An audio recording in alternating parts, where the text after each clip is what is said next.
All right. Well, you had a chance to see him for a brief moment. We've got John Stolnis joining us, host of WHYY and BillyPenn's Hittin Season podcast and writer for the Good Phight, yes, with a PH. John, welcome and happy holidays. Nice to have you here joining us on PHLY Phillies podcast. Yeah, happy holidays to you guys too. I hope I wasn't doing anything weird with my hands when you flashed to me real quick for a second there. Listen, sometimes in the virtual spaces, people get caught with the unmuted or camera on by mistake. You were good though. You were good. Awesome. So we were just talking a little bit about, and I actually want to get your thoughts on it before we talk about some other things around in the league. About the fact that the Phillies have been, quieter right now, and they've mentioned it. Listen, we know what Dave has talked about. Dave Dombrowski's mentioned time and time again. They just want to add around the edges, outfielder pieces, some better at bats, some better bullpen, some other bullpen arms. Do you imagine that we're going to see anything in terms of a free agency signing or even maybe a trade with the Phillies prior to spring training? Do you think we're going to get anything happening? Yeah, I think it'll probably mostly be a free agent. I don't really see a whole lot of teams looking to trade people right now. And like you guys are just talking about, there's not a whole lot for the Phillies to trade with. They have Rojas. They have some young pitchers. Like I don't know how much value Griff McGarry has around the league, but I mean, you have some pieces that you could move, but you don't want to take too many things off of your big league roster right now. You kind of need all the guys that you were just talking about. So we have to remember too, like some of the big signings that Dave Dombrowski has made over the last couple of years have come in February. I mean, you get Kyle Schwarber and Nick Castellanos really late in the offseason. He's a bargain hunter in a lot of ways too. He's looking for an opportunity to sign somebody who maybe's been withering on the vine for a couple of months. You normally see kind of a lull around Christmas time, and then things pick back up as January and February kick along. So, I mean, I think we'll see him do some things, but like we've been talking about, there's not going to be anything major coming down the pike.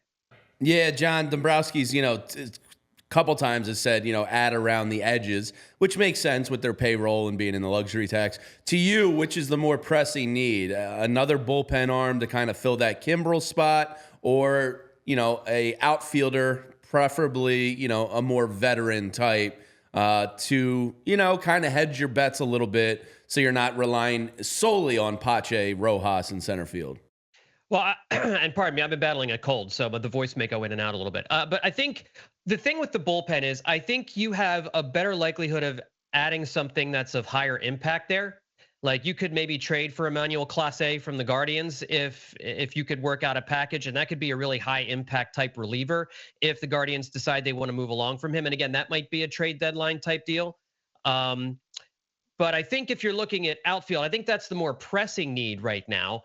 But you're not going to get Cody Bellinger, and there's no other big outfield star that you could go put in. They're not, they don't want somebody that they need to sign for 3, 4, 5 years. They like Rojas, and I think they like him defensively. And if he can just make a little bit of progress offensively, then he becomes a 3-4 win player because his defense is so elite. So I think they would love to be able to kind of get by, and maybe you get an Adam Duvall or you get a Jock Peterson and you stick him out in left field and you work some different platoons that way. Marsh jumps back and forth between center field and left field if Pache's on the team or Rojas is on the team. I think that they're just looking for somebody they can sign for 1 year, and those guys are going to be around for a little bit. Now, there'll be a run at some point. And so the Phillies need to be ready for, if that run comes, to jump in and make an offer, unless there's just guys out there that they don't really like. They could have traded for Duvall last year and they decided not to. So they just might not like the player. I don't know. I think outfield is a bigger need, but I think you can make a bigger impact in the bullpen in a couple of different ways. Totally agree. And since you brought up his name, just to hop in here, Renee, what the hell was Jock Peterson doing? What was that? What was that post? What was that? I don't know. So did he wake up one morning and think, I need to troll Philadelphia fans? I mean, I don't know. If I don't understand. No idea. Yeah, we haven't heard anything since. You just decided to post a picture of you with the Fanatic, and we haven't heard anything since. Just been radio silence. Who among us hasn't woken up one morning looking for a picture of us in the Fanatic and just deciding this needs to go out today? I mean, come on. Yeah. Yeah, he woke up and chose violence for sure. And it was so uncalled for because we were actually live on the show when it happened. It's one of those things, it's like we all probably remember where we were when Jock decided to troll us. And we were on the show live like, wait a minute, what's happening? And come to find out, no, that was not true. He did Very y'all a interesting solid. times. That's a content driver for an episode. As we're scrambling on Instagrams and looking at who's posted it. And yeah, it was a good time. Good times, I guess. Good times. So something else that actually was very interesting to me, as you guys may have seen, for those tuning in, there was the list of best average attendance in 2023 that dropped. And listen, I'm not a big attendance person because attendance is what it is. And so average attendance, the number one team were the Dodgers, had the best with 47.3 thousand average attendance. Then from there it went Yankees, Padres, Cardinals, Braves, Phillies, Astros, Blue Jays, Cubs, Mariners. I don't know about you guys, but I was a little bit surprised by this, actually. I don't know what they really are and we've talked about attendance before. Like, is attendance butts and seats, or is attendance including staff? It's a lot of the definition of attendance in a ballpark or stadium arena is not as cut and dry as it should be. But I was slightly surprised to see this list, especially with the Phillies being at number 6 and seeing some teams like the Padres and the Cardinals. Especially the Padres, so high up there. Yeah. I don't know. What are your thoughts? Going into last year, the Padres were such a hot team with all those young stars and the excitement in San Diego. It had been forever since they'd seen a team like that. So I imagine the season ticket base jumped tremendously in San Diego. But you would expect something similar in Philadelphia because they have stars. It had been a long time since they made the playoffs, and the Phillies from 2022 attendance to 2023 attendance, I believe, had the largest increase in percentage in Major League Baseball. If it wasn't number 1, it was at least number 2. So they saw a huge jump in 2023. They had a ways to go. People remember throughout most of 2022 did not believe in the Phillies. They looked like they were going to collapse again in 2022. No one was coming to games in September of 2022. It wasn't until the playoff run that people really started to believe. And so I think there was still in 2023 a little bit of a lag. The 23 team got off to a slow start. They didn't play well for the first 2 or 3 months of the season. But I think once summer started rolling around and the team started to play a little bit better, then the attendance numbers really jumped up. So 24 will be very interesting to see how the disappointment of the championship series affects the ticket base, whether, season ticket holders and walk-ups. I imagine the 24 numbers will be better than 23 because I think we're all hoping this team gets off to a better start this year. Yeah, and John, on that, just generally, do you feel like baseball has gotten a lot, for lack of a better term, cooler over the last couple of years? I think between the rule changes, I think this, the youth showcase they're starting up in spring training. It just seems like they're doing, social media, allowing people to share the highlights. It seems like baseball's done a very good job these past couple of years of kind of rebranding themselves to hopefully get better to the younger kids out there. Do you get that same feeling? Yeah, and Major League Baseball has made it a point to embrace the kids. Remember that campaign a couple of years ago? I think they've really taken that to heart to try and find out which players really do want to embrace the fan base and then latch on to those guys and promote those guys. And they do a great job. Like when Ellie De La Cruz of the Reds was having a highlight reel moment every single game, they really went out of their way to promote that kid. I think they're understanding how you kind of build a fan base, how you make the fan base younger. You've got to go to where the younger people are. That's why you see these Apple Plus streaming games. That's why you see all these different streaming services doing deals with sports. And nobody likes the Apple Plus games, but there's a reason they do them. I do. I think the broadcasts are actually beautiful. I like those whatever their cameras are magnificent, but like the probability of like strikeout potential versus hit, they do some cool stuff in the Apple broadcast. I just more meant the availability of it.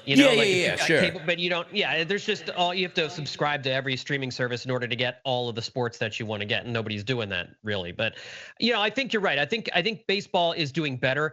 The rule changes were huge, making sure that games are no longer 3.5 hours every single night was huge, and you can just tell the pace of the game more reflects the short attention span fans now. I mean, you want younger fans. You cannot have multiple mound visits over and over again. The increase in stolen bases means there's more action on the base pads. I think those were enormously successful rule changes that were absolutely beneficial to helping get young fans in. Yeah, and as we talked about on the show yesterday, there are a couple other rule changes, including reducing the pitch clock by 2 seconds with runners on base. So there's still more to be done. That's being done, I should say, to try to continue to speed the game up, because they saw a whole 7-minute difference in average game time from April to September. And so the league is allegedly trying to get back that 7 minutes and continuing to reduce the game. So, hey, listen, as you mentioned, it between streaming platforms and the speed of the game, it has definitely changed things. I know you've got to go, John, because you've got work to do. Our last question for you, this actually comes from our producer, Tyler, is if you foresee any possible under-the-radar signings that you like for the Phillies. Under the radar signings, that's a good question. I think, as far as like under the radar sign, you caught me off guard. I'm trying to think now. I think if you're going to go get like a starting pitcher, maybe, I think it's not going to be like a Blake Snell or Jordan Montgomery or anything like that. I think if you're going to see some kind of under the radar thing, again, it'll be late in spring training, or early in spring training, late in February, early March, teams are starting to show up.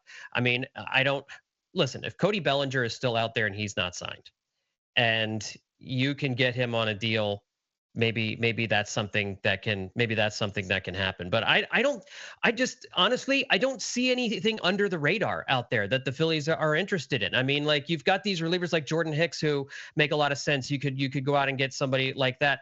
But I don't think they need anything under the radar. I guess that's why I'm struggling to come up with an answer to that question, because you've got obvious outfield options that meet your needs, that suit the kind of commitment that you want to make. You just got to go out there and sign the guy. Or, if there's if there's a relief pitcher out there that is a hard thrower, probably has some control issues, because that's what the Phillies seem to like, and you can get somebody to be the Craig Kimbrell replacement. There are guys out there that can do that job. So I don't know that there's anything under the radar that the Phillies really need, or that they should be looking under rocks or anything like that. I would just go out and make the obvious move. Thank you so much, John. Do you want to actually, if you have a moment, I know you got to go, but I did ask you to give us your best memory of 2023, because we're about to give ours. And as a Philly sports person through and through, there's been a lot of great moments, but if you had to pick one as the ultimate favorite moment from 2023 for the Phillies, what is yours? All right, so I'm a family man. I know it's for guys who want their sons to grow up playing baseball and everything like that. I think that night in August when you had Nick Castellanos' 200th home run, the multi-home run game with Liam Castellanos in the stands, and you had Weston Wilson hitting a home run on the first pitch he ever saw after 8 years in the minor leagues. And then you have the Lorenzen no-hitter on the same night, when everybody in the stadium seemed to be crying multiple times in this game. That to me was the best moment of the season. There's a lot of great dramatic moments in the playoffs. The Rojas walk-off to clinch the playoffs was great. That night to me was the most emotional, fun, cool night at Citizens Bank Park in the regular season that I can ever remember. And I just remember Weston Wilson's dad crying, Liam running over to Lorenzen's wife and mother with their baby and giving them high fives and hugging and stuff. That was just such a fun night when the vibes were at their peak with this baseball team. Those are good times. Those are good times. And even just talking about it just brings you back all the feels, all the emotion of that night. It was definitely great. Yeah. John, we appreciate you taking time to join us. Now we will let you go and get ready for your next thing that you've got for work. But always doing a great job with your Philly sports coverage, especially around the Phillies. And so thank you for taking time to join us here on PHLY Phillies podcast. You bet. Thanks for having me, guys.